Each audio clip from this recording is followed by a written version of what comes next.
It is your Classic Metal Show right here on your ClassicMetalShow.com. It's kind of funny listening to some of that, an older recording with Phil. Yeah. And, you know, you just hear the change in the pitch in the voice from being a very younger man to, being middle-aged now. Well, it has a lot to do with the drug use. Oh, you think? You don't think aging has anything to do with it?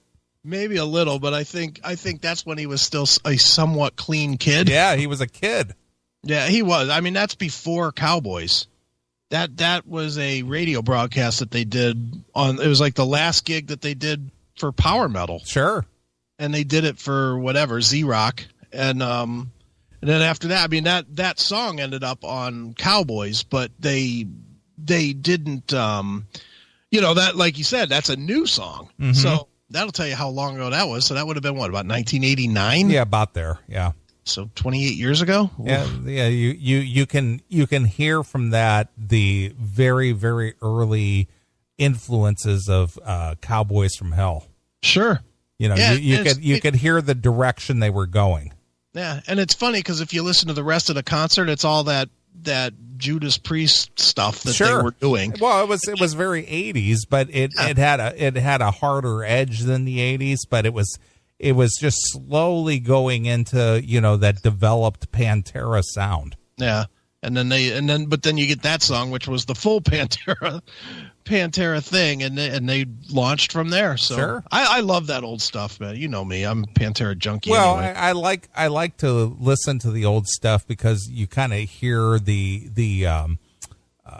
I don't want to sound all douchey about it, but you hear the growth, right? As it progresses along to where they finally landed, as it were. Sure. So they were sort of mimicking the sound of the day, but yet they were developing their own thing at the same time. Yeah, definitely. So it was good stuff. But Phil and his I don't know, brother. He could give Alex Jones a run for his money. Yeah, he definitely is. He definitely does not go in any kind of a hurry now, does he? Hillary Clinton today.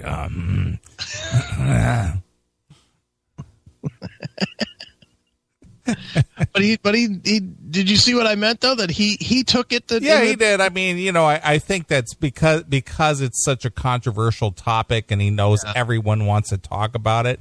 He probably just assumed that that's where you were going to go with it. Yeah, and I really wasn't. And I told him after, I was like, dude, I wasn't going to bring it up, And then he asked me, when I told him what I was going to ask, he was like, yeah, I'd appreciate that we didn't go there.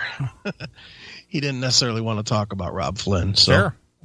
Well, fair enough. Yeah, whatever. Again, I wasn't pushing him on that subject, but I thought he covered it pretty well. I don't necessarily know that I believe everything he said, but okay. All right. Did you? I mean, I didn't. Again, I don't know what goes on. I listening to that interview and listening to him discuss all of his projects. Yeah. And, I see our old school fan Jackal in there. Hey, asshole, how about just having one band? He doesn't want to do one band. Yeah, well, the thing is that Phil, and this is not kissing his ass or anything, but Phil has this remarkable ability to have 2 or 3 projects that really, and he said it in the interview, are distinctly different from one another. Yeah, and people would hate that if he did them all together. Yeah, because why would you have 3 different projects if they all sounded the same? Well, can you imagine if you were listening to a Down record and you heard like 2 songs that sound like Down and then one that sounds like Superjoint? Sure. It would be like, what the fuck is this? Yeah, exactly. So, but anyway, I was sitting there trying to imagine what it's like in the day in the life of a Phil Anselmo, having, the Superjoint and then going on tour and then having the Illegals and then having Down and then doing this. That guy's got to be working all the time. Yeah, well, he's one of those guys, man. We named a few. He's got so many other bands. Christ Inversion, Necrophagia, Scour. We're only talking about the ones people know. You know, he literally he had like a week downtime, and he ended up going out playing like 2 or 3 gigs with I Hate God. Sure. Because their singer got sick, so he went and stepped in for their guy. Right. You know, he is a busy guy, man. He is, and I wonder, and again, this goes back to almost like the same question I asked you at the beginning of the show. Mm-hmm. If he's not busy working and he has idle time on his hands, do you think that would lead to him, you know, falling back into old habits of really getting fucked up?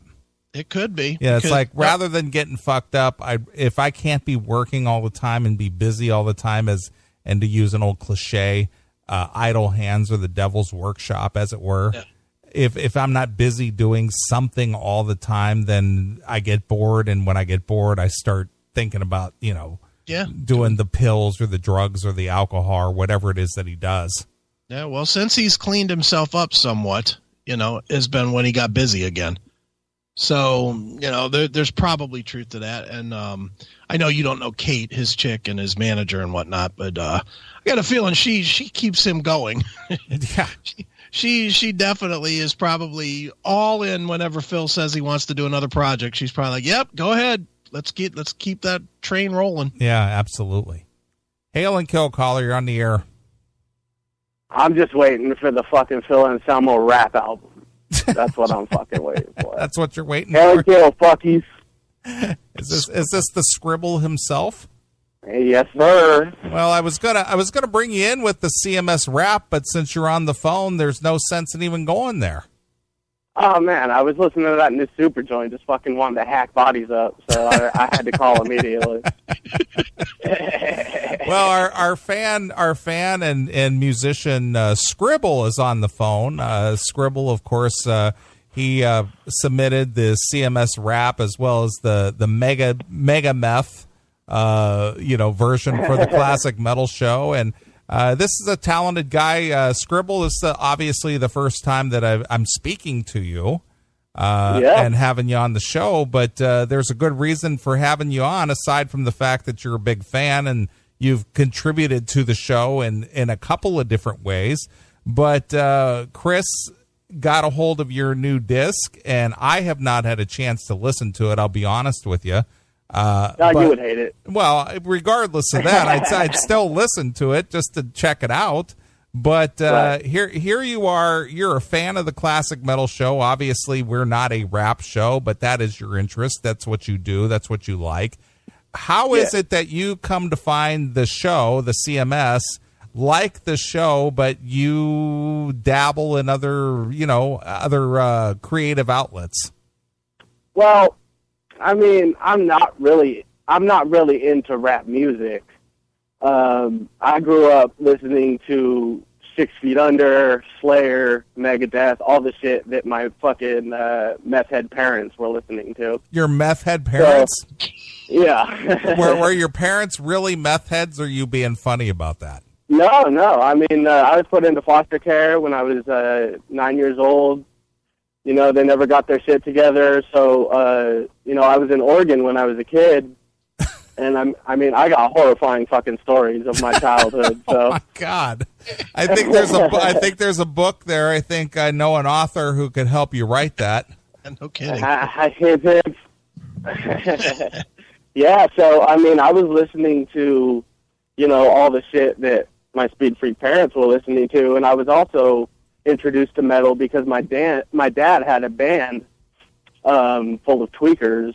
The tweakers? How appropriate, the tweakers. Yeah. Well, I mean, they was full of tweakers. They were called Axis of Death. But they would play all night.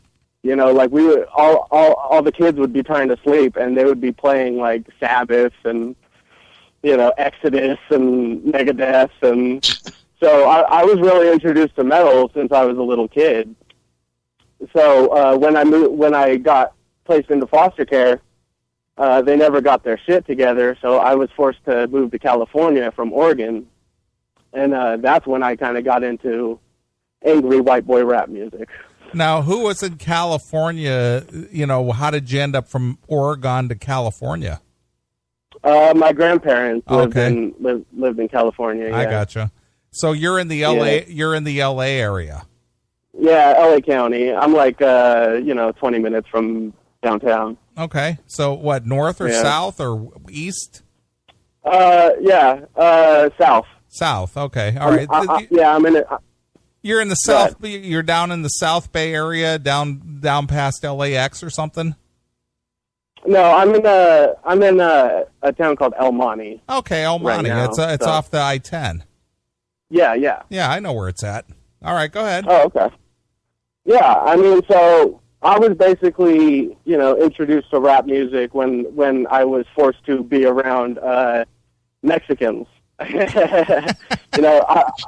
Going from Oregon, a bunch of fucking super white kids, and being, the alpha male in my little school and beating everyone's ass, I got to El Monte and got my ass handed to me pretty quick.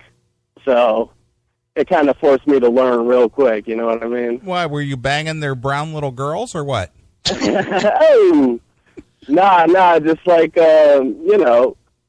thinking I'm hot shit, and then, being around a bunch of Mexican kids who hated me basically because I was the lone white boy in the school. Did they wear their shirts with the top buttoned and the rest of it unbuttoned? Yeah, some of them did, even in 5th and 6th grade, man. Okay. I remember my one of the first times I walked to 6th grade, a car pulls up and it's these cholos in this car and they go, "Hey, where you from, Messi?" And I'm just like this fat little white kid. And it's like, where the fuck do you think I'm from? I obviously ain't from here, but to a fucking 11-year-old, fucking cholos rolling up and say, "Hey, where you from, Messi?" It just totally fucking freaked me out. Nice. So I was forced to learn pretty quick, and also forced to get into different styles of music because of it, which I think is all for the better. I'm surprised you didn't become a Selena fan or Tecano fan. Oh, fuck off. Well, Skribbal, talk about the record a little bit, man. Spun Funk, man. I'm gonna compare it to a band that I know you're gonna hate the comparison of, but just lyrically, you got some like Juggalo type shit going on, but obviously you're not trying to do that. You're trying to do, I don't even know. I mean, what would you call it? I would say a lot of what I have of a small fan base. I'd say probably 70% are Juggalos. All right. So I get that. I was never personally into ICP's music at all. If you want to call it music, but I respect the fuck out of ICP's, grind, basically, people who never graduated 9th grade and became multimillionaires just because they wanted, success so bad. But I'd say it's on the metal side of hip hop, There's no live instruments, there's no live guitars, there's no live drums. But as far as style and as far as style, it's just much more metal. It's kind of woven in with gangster rap and horrorcore, and a lot of people call it horrorcore. So I'm pretty cool with that. And that's where I was coming from the ICP stuff, was more lyrically than, again, that's why I said it, not style wise, but lyrically, right? It's in that same, I'm gonna rip your fucking head off type of a thing. Right. Yeah.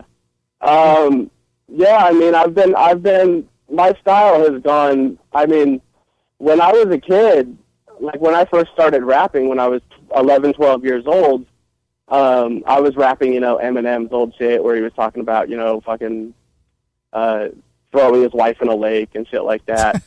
And as I became a teenager, as a result of living with my grandmother and my grandfather dying, my grandmother became very, very religious.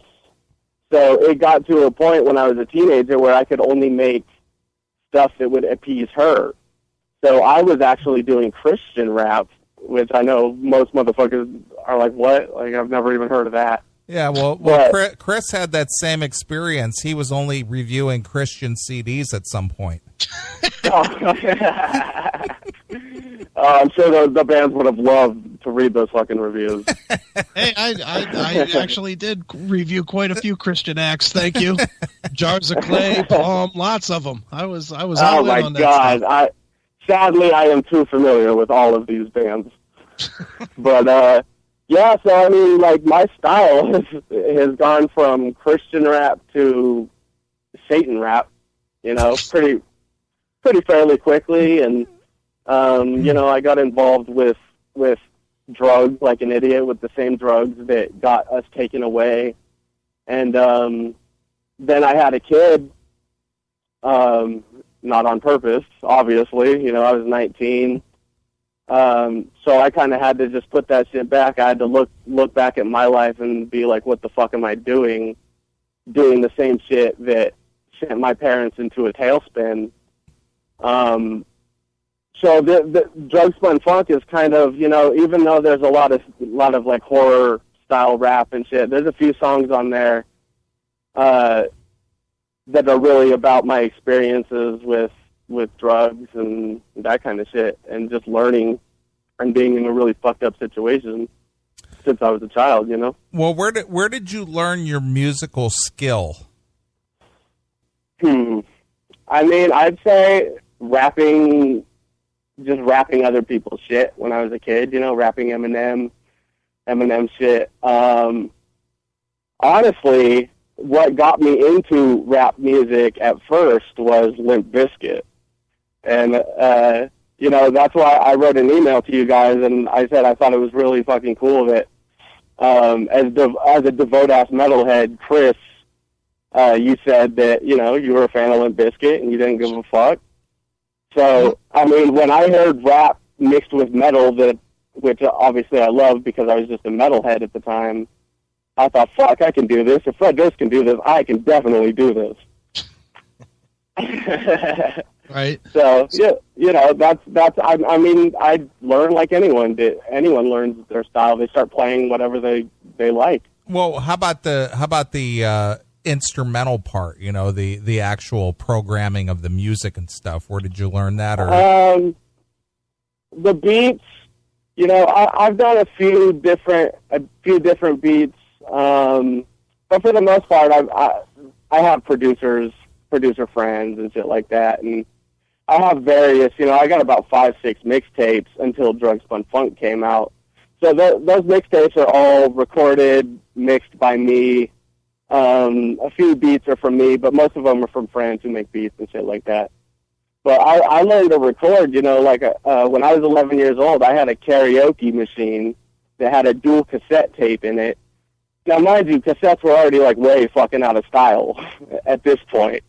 And I had this shitty piano that would, you know, play like a beat or whatever. I would put one mic to the beat, and I'd start rapping over the karaoke and like recording my own tapes in 6th, 7th grade and giving out cassette tapes.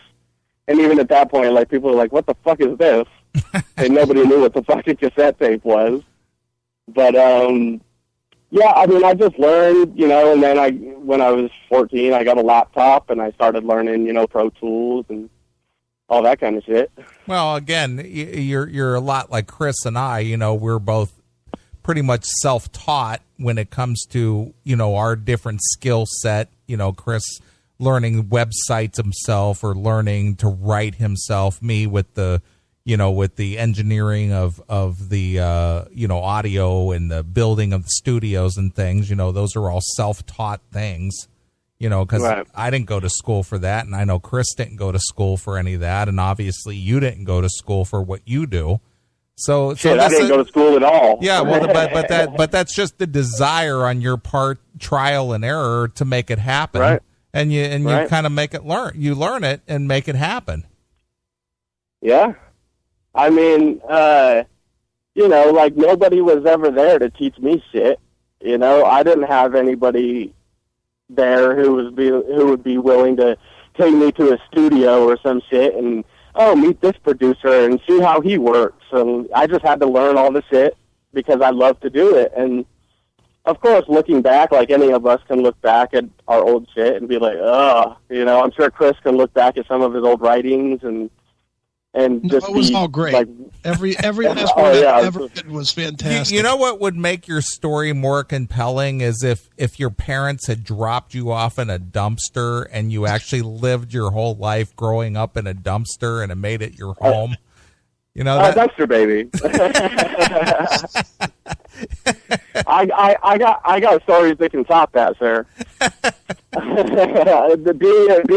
in a dumpster would have been fucking paradise. Damn. You know, there's a story of my sister locked me in a freezer. You know, one of those old freezers. You know, you would like have it in the hallway. One of the long freezers. Yeah, well, it's a deep freeze. Yeah. Yeah, and my oldest sister, you know, tried to kill me multiple times. I got a scar. I got a scar on my left arm from one time I got home from school. I went to make a sandwich, and I guess it was the last of the food. And my oldest sister said, "What the fuck are you doing?" She took a steak knife, and from 12 feet away, winged the steak knife at me, and it wedged right into my fucking arm. Ow. Ow. Yeah, I still got the scar on that. That's pretty cool. Well, that does. That's pretty cool. Well, I woke up with my ex-wife standing over top of me with a steak knife, telling me if I fell asleep, she was going to get me. Yeah, that's why you don't get married. But go ahead. No, I know. I mean, I could go for fucking days about horrible childhood stories, but you know, that should sum it up. You know, that's the lighter stories. You know, that doesn't even involve when my sister tried to throw me off a boat and, you know, all kinds of shit. And I ain't fucking around, you know? So I think I got a compelling ass story. If anything, if you don't like my music, if you're not a rap fan, I got some stories that could freak you the fuck out. No doubt, man. Well, dude, talk about the success that the record's having so far, man. Top 100 on iTunes? Yeah. It only reached number 87 for like a day and a half on the U.S. iTunes Top 100, but that was cool, you know, like just to say, I got my dad's band was actually supposed to open for Pantera in like '96, but they all got too spun out, and like they got kicked off the tour before it even started. My grandpa in the 70s wrote a number one hit song. I can't remember the name of the band, but the band basically jacked the entire song from him while he had my dad and my uncle and was eating beans and rice here in Almani, you know. It was, what fucking song was it? You know that song, Baby, Baby, Falling in Love. I'm falling in love again. Yeah, I know that one. Yeah, Christian knows that one. My grandpa wrote that song. Is that right? Well, yeah, so it's kind of in your blood in a way, you know. It's kind of a legacy thing with you that, you know, I believe that, you know, people have certain skills that are kind of passed down through the genetics, you know. You're almost predisposed for certain skill levels.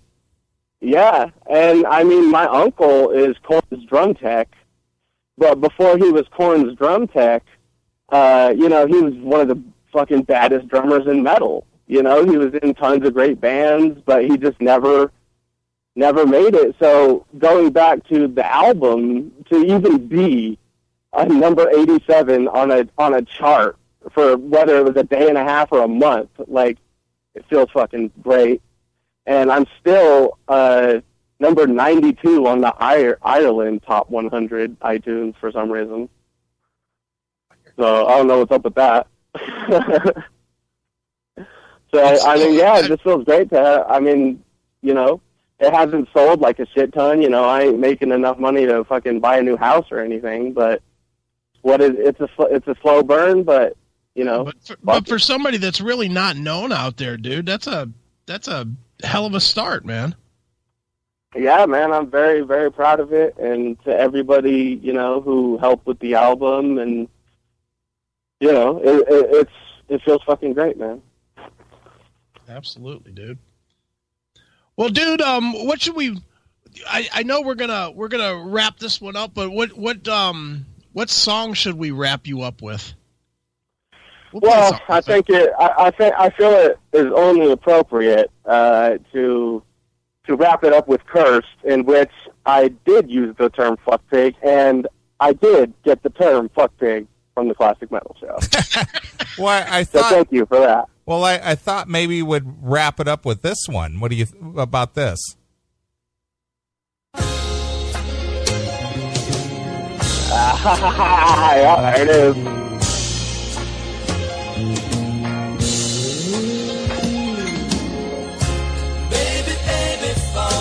Falling in love. I'm falling in love again. Yeah. God damn it. Baby, falling in love. I'm falling in love again. Fuck those guys. Fuck those motherfuckers. Those Hamilton, those Joe, Joe, Frank, and Reynolds. Yep. Yep. Yeah, that's it. Fuck those motherfuckers. You know what? Good for them. They only had that one hit too, and then they just fucking fell to hell. So. Well, that's what happens when you steal from somebody that's going to have a grandson or a great grand nephew who's going to be a great rapper. Yeah, that's the payback, bitch. Yeah, they're cursed, man. They're cursed. Yeah. All right, Skribbal. Well, we're gonna play a tune here from your release, Drug Spun Funk. And where can people find this thing? You fucking Google that title and it will come everywhere. If you want a physical copy, check out silkscreen.bigcartel.com. That's silkscream.bigcartel.com. If you want a physical copy or a shirt. Digitally, it's everywhere. iTunes, Spotify, it's fucking everywhere. It's even on YouTube, but fuck that shit. Like, I think if you listen to a stream on YouTube, I get like half a cent. So fuck that. All right. Well, before I let you go there, Skribbal, what is it you like about the Classic Metal Show? And like, where do I even start? The reason I connected so much to the Classic Metal Show is because Howard Stern got boring as fuck. And Opie and Anthony kind of just died out. And, even though I was into the CMS before Opie and Anthony was apart, you could feel it in that show that there was just like the camaraderie was totally gone. So I was pretty much just looking for anything that I could connect to. And so then I heard you degenerate motherfuckers, and it's never been the same since. Excellent. All right, Skribbal, we're gonna play your tune. Go out and find Skribbal's disc. Go buy a tune or two. Show your support. The name of the CD is called Drug Spun Funk by Skribbal. That's Skribbal. Skribbal. And we're gonna play it. We're gonna play a tune here that is inspired by the Classic Metal Show called "Cursed." So here it is, Skribbal. So what is this? It's "Cursed" exclusively here on your Classic Metal Show, bitch.